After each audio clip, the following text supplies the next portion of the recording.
Fala pessoas, tudo bem com vocês? Caio Gomes aqui, mais uma vez falando de Seattle. Para quem ainda não reconhece o nome com a pessoa, Caio Gomes é aquele mesmo cara que faz parte do time de ciências do Nerdcast, que ajudou em vários roteiros do Nerdologia, do Nostalgia, entre outros canais. Então, para quem não ligou a voz, a pessoa, sim, eu sou aquele cara. Algumas semanas atrás eu participei do Nerdcast Dark, onde a gente discutiu um pouco sobre a série, a gente até falou um pouco das loucuras ou coisas engraçadas que a série acabou fazendo, e a gente acabou não tocando tanto na ciência da série, teve um momentinho mais que eu falei mais sobre a ciência, mas a gente acabou mais falando sobre o roteiro, essas coisas mesmo. Mas na leitura de e-mails desse Nerdcast, algumas perguntas surgiram, e uma delas em especial eu acho que é um tema bem legal para discussão aqui com a gente. Foi uma pergunta que o rapaz fez perguntando sobre o determinismo. Basicamente, o determinismo é aquilo de falar que, sabendo das condições que você tem agora, em um sistema você pode determinar qual que seria o resultado dele no futuro. Então, basicamente, será que a nossa vida já está determinada por tudo que está acontecendo? Seria somente a evolução desse sistema que vai fazer a gente ter a impressão que as ações que a gente faz são pensadas ou não? Tudo está determinado ou não? Essa é a pergunta. Vamos ver aqui qual foi a pergunta que o rapaz fez lá na leitura de e-mails. Olá, nerds! Dark me despertou em mim uma curiosidade bastante aguçada sobre determinismo, o que me levou a pesquisar muito sobre o assunto nas últimas semanas. A conclusão que vem chegando é bastante assustadora e se assemelha à daquela tia que compartilha fake news no grupo da família. A mesma que sempre quando alguém morre tem aquele discurso pronto, morreu porque era a hora, quando a hora chega ninguém escapa, e outras variações. Eu sempre ficava bastante incomodado com esse tipo de comentário, pois pra mim era claro que a morte é apenas uma fatalidade, às vezes por imprudência, outras por falta de cuidado com a saúde ou simplesmente por falta de sorte mesmo. Pois bem, sinto que ter que dar o braço a torcer e concordar com a tia, pois de fato, quando chega a hora, ninguém escapa. Isso se aplica não só à morte, mas em todas as situações que acontecem durante a nossa vida o tempo todo. Mas não por uma questão religiosa, crença ou karma. Nada disso. Isso faz sentido com a maneira totalmente lógica e racional. Explico. Quando jogamos um dado comum, ele tem apenas uma chance em 6 de cair em qualquer posição, certo? Pois, a verdade é que não. Todos os acontecimentos anteriores da jogada desse dado, a forma de pegá-lo, a posição, a força utilizada, fazem com que ele só possa cair em uma posição específica, tanto que se fosse possível repetir sempre a mesma exata condição das jogadas, ele cairia sempre na mesma posição. Não sei se isso é verdade. Preciso no Caio Gomes aqui. Essa pergunta a gente vai dividir em 3 partes aqui para poder responder isso. Eu até vou trazer de novo mais algumas partes futuras da pergunta aqui, da discussão que o Jovem Nerd, o Azaghal e a Portuguesa fizeram pra gente poder continuar falando. Mas vamos primeiro falar sobre a mecânica clássica, ou a mecânica newtoniana. A mecânica newtoniana, ela te mostra como, a partir de um conjunto de forças, você consegue determinar qual que é a evolução daquele sistema. Então, basicamente eu começo escrevendo quais são as forças que estão atuando naquele sistema e a partir dali, olhando quais são as condições iniciais, onde ela estava num determinado momento, eu consigo calcular como aquele sistema vai evoluir para o futuro. E a gente tem diversos resultados que mostram como isso é bastante poderoso. Você pode começar olhando um pêndulo simples, que você consegue colocar qual que é a posição dele num determinado ângulo e deixar ele oscilar. Você vai ver esse pêndulo balançando. Você consegue calcular para o futuro qual que vai ser a posição que aquele pêndulo vai estar em 10 segundos, 1 minuto, 10 horas, 20 horas. Se você tem atrito ou não, você consegue realmente calcular onde ele vai estar. Da mesma maneira, você consegue fazer isso para o sistema solar, por exemplo. No sistema solar, eu consigo chegar lá e calcular qual que é a posição da Terra, onde está o Sol, e calcular como os dois interagem, e eu consigo determinar então que em 3 meses a Terra vai estar aqui, em 6 meses a Terra vai estar ali, em 1 ano a Terra vai estar naquele outro lugar. Então, a partir desse sistema, você consegue ver que a gente consegue realmente começar e fazer a previsão do futuro a partir das condições iniciais. Isso significaria, então, que como seres humanos, as nossas escolhas já estão determinadas? Significa o quê? Se a gente pudesse chegar e medir agora todas as posições que estão as minhas células, os meus átomos, qual que é toda a situação que ele está agora, qual que é a situação das paredes, calculando tudo isso, eu poderia então calcular qual que seria a evolução de todas essas coisas em 1 segundo, 2 segundos, e com isso determinar qual seria a evolução do funcionamento do meu cérebro em 1 segundo, 2 segundos, até determinando então quais são as decisões que eu tomo ou não. O universo, a partir disso, então, seria totalmente descritível a partir de um conjunto de leis, porque elas são extremamente determinadas e determinísticas, quer dizer, você conhecendo, elas se baseiam unicamente a partir de um conjunto de equações que são conhecidas, e você consegue ter um processo onde você consegue calcular a evolução passo a passo. Então, nesse sentido, muita gente discutiu isso mesmo na época de Newton. Laplace fez um experimento mental que ele falava que era o demônio de Laplace, que seria se um ser sobrenatural pudesse saber todas as posições de todas as partículas do universo, quais que eram todas em um determinado instante, ele poderia calcular qual que seria a evolução de cada uma delas e com isso determinar qual que seria a evolução futura de todo o universo, até nas decisões que as pessoas têm. Se elas estão pensando A ou B, se você acha que você está tendo uma livre escolha, tudo isso seria previamente determinado. Mas as coisas complicam um pouco e vamos passar para a segunda parte agora. A coisa muda um pouco de figura agora quando a gente passa a olhar a mecânica quântica. Porque o que eu falei até agora aqui, a mecânica clássica, você tem então um estado determinístico. Significa que se eu conheço todas as posições num determinado instante, somente aplicando uma determinada regra de evolução, eu consigo calcular como o sistema vai estar no próximo instante. Eu consigo calcular realmente qual que vai ser a chance dele passar desse estado para esse estado. Eu consigo realmente ver e consigo computar isso para todo o futuro. Então, todas as condições de cálculo são bem conhecidas. Existe uma regra única que determina a passagem de um para outro. Mas a coisa fica um pouco mais complicada quando a gente adiciona a mecânica quântica. Porque a mecânica quântica introduz um sistema que é probabilístico. Na mecânica quântica, eu não consigo calcular, vamos falar que eu estou fazendo o caminho que uma partícula está fazendo. Eu não consigo precisamente determinar qual que é o caminho que ela vai estar fazendo. Eu não consigo fazer isso. Eu consigo determinar numa população de partículas, se eu pegar o molde de partículas e fizer elas passarem por esse caminho, eu consigo calcular qual que vai ser a probabilidade delas descreverem tal trajetória. Mas uma partícula em especial, ela é randômica, seguindo uma probabilidade, mas ela não é especificamente determinística. Então significa que unicamente olhando a posição daquela partícula num instante anterior, eu não consigo fazer a conta onde ela vai estar no instante futuro. E isso mostra que, pelo menos numa parte do nosso universo, que é a parte do universo subatômico, você não tem essa determinação precisa de um ponto para outro. Você sempre vai ter como uma característica intrínseca do sistema uma probabilidade embutida. E isso vai a uma coisa que a pessoa da pergunta falou, que eu vou explicar melhor porque ela estava errada. Vamos ver o que ele falou ali. O único furo que poderia existir nessa teoria é o comportamento quântico das partículas. Olha aí, me lembro de ouvir o Átila dizer no Nerdologia antigo que as partículas se comportam de maneira totalmente aleatória, sendo assim impossível determinar os seus comportamentos. Contudo, já existem estudos recentes que dizem que não é porque conseguimos mensurar e determinar o comportamento dessas partículas que elas não se comportam de maneira aleatória. Pode ser apenas que a ciência ainda não desenvolveu método para explicar isso da maneira correta. Resumindo, nunca foi sorte, sempre foi o universo. Caio Gomes, o fisiculturista. Tá aí um assunto para o seu próximo vídeo, hein? O que ele acabou de falar ali foi, basicamente, então, a mecânica quântica, ela tem incertezas porque a gente não consegue medir o sistema com precisão total. E isso ele falou que leu em algum lugar. Isso tá errado.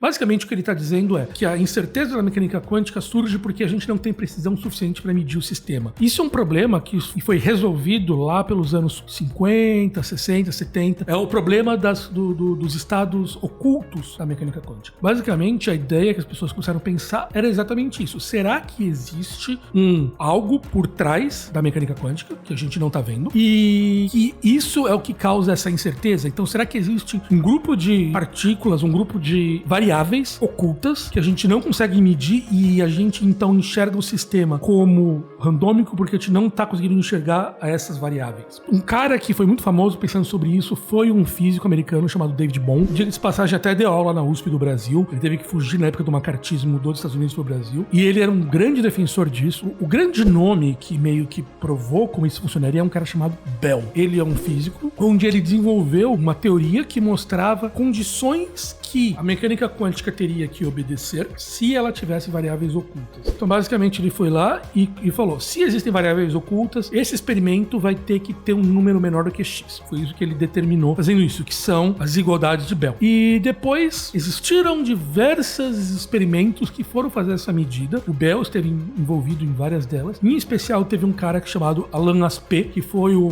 cara que fez o grande experimento de medida das inigualdades de Bell. E foi meu professor na faculdade, lá na França, de passagem. Uma pessoa que eu conheço pessoalmente, tive aula com ele. Então é até próximo a essa história, isso é bem legal. Então o Aspect fez os experimentos que mostravam a desigualdade de Bell e ele mostrou que não era compatível com a teoria de variáveis ocultas. Então significa o quê? Que, dado a física, a gente consegue mostrar que as incertezas da mecânica quântica são intrínsecas à teoria. Elas não são por causa de um grupo de variáveis ocultas que estão lá. Então, essa ideia do determinismo na mecânica quântica, que você consegue perfeitamente calcular a evolução do sistema do estado 1 para o estado 2, ela caiu por terra com os experimentos do Aspect. Então, pelo menos no mundo subatômico, a gente não pode falar que conhecendo a perfeita evolução de um estado, a gente consegue determinar onde ele vai estar no futuro. Guarda esse ponto, que agora a gente vai para o ponto 3, que vai mostrar como isso amarra tudo. Então, a gente viu que a mecânica clássica, sabendo qual que é a posição de um sistema, eu consigo calcular qual que vai ser a evolução futura dela. Isso é perfeitamente determinístico. E na mecânica quântica, a gente viu que o determinismo não ocorreria. Mas a mecânica quântica, alguém poderia me perguntar,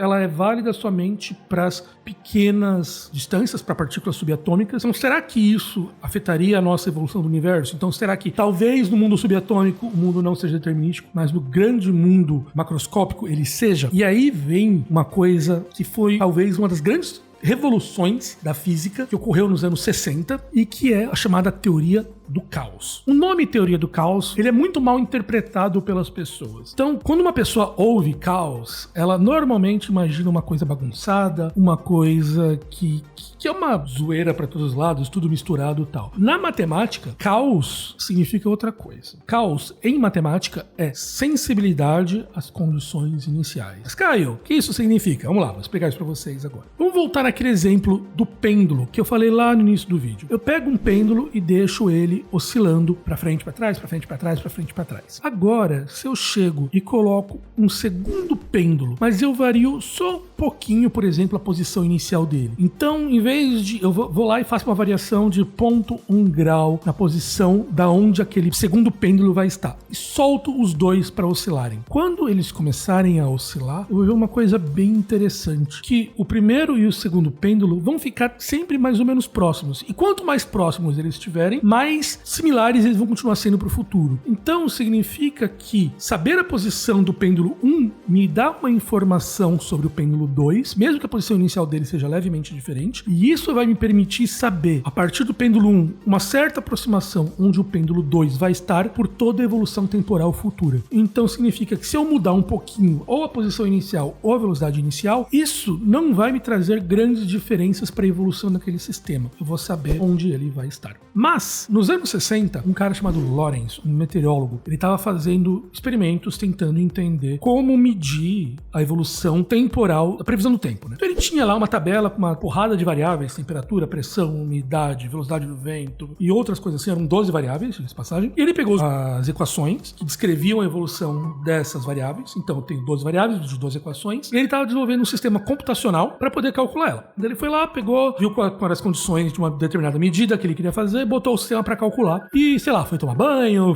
porque demorava horas para poder fazer. Ele foi lá e viu qual era o resultado final daquela evolução que ele teria. Daí ele, como um bom cientista, falou, vou verificar essa conta para ver se está certo. Então o que eu vou fazer? Eu vou rodar de novo meu programa, só que como esse programa demora pra caçamba, o que eu vou fazer é, em vez de começar do início, eu vou pegar e copiar qual que eram as posições intermediárias ali, lá pela metade, e vou começar o meu sistema calculando por ali. Daí eu posso verificar se as duas soluções são parecidas. Ele foi lá e colocou os dois sistemas para poder calcular, e o resultado final que ele chegou era completamente diferente do primeira evolução que ele fez. Tipo, em um era como se tivesse um dia de sol e no outro como se tivesse um dia de tempestade com vento. Sistemas completamente diferentes.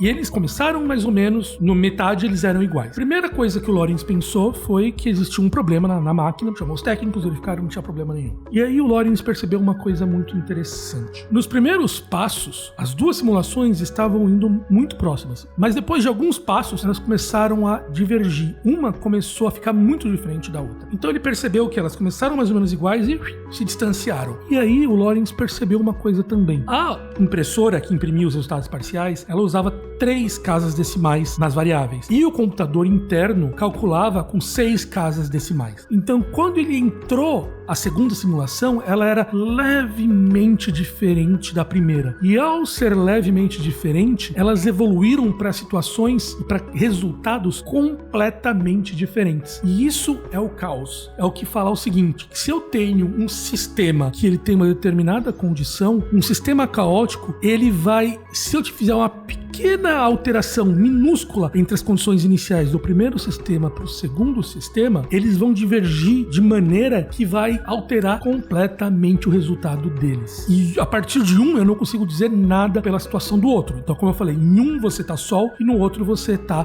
chovendo. Um exemplo simples que a gente pode verificar disso, por exemplo, é um sistema mecânico simples que é o pêndulo duplo. O pêndulo duplo é basicamente um pêndulo com outro pêndulo. Você põe um pêndulo aqui, outro pêndulo ali e põe eles para oscilarem. Mas olha que interessante, eu vou colocar dois pêndulos simulando aqui na tela e os dois estão com posição inicial praticamente indistinguível. A diferença é tão pequena que você não consegue nem perceber na tela a diferença entre eles. Mas a partir do momento que eles começam a evoluir com o tempo, eles começam a evoluir juntos, mas depois de um tempo o comportamento deles muda de tal maneira que você não conseguiria mais prever qual que seria o resultado de qualquer um deles. E é isso que basicamente volta e a gente consegue entender o porquê o nosso universo não seria determinístico. Apesar da mecânica clássica ser perfeitamente determinística, significa o quê? Se eu conheço um estado com precisão total, eu consigo calcular a evolução futura dele para todo sempre, a gente nunca consegue medir um sistema com precisão total. Se eu for medir quais que são as posições que estão as moléculas do meu corpo, essa medida sempre vai ter um erro, porque é uma medida experimental, ela sempre vai ter um erro. E os sistemas serem caóticos, e muitos sistemas que ocorrem na natureza são caóticos, na verdade, hoje em dia a gente percebe que a maior parte deles são caóticos, isso significa que mesmo o pequeno erro experimental da minha medida já vai garantir que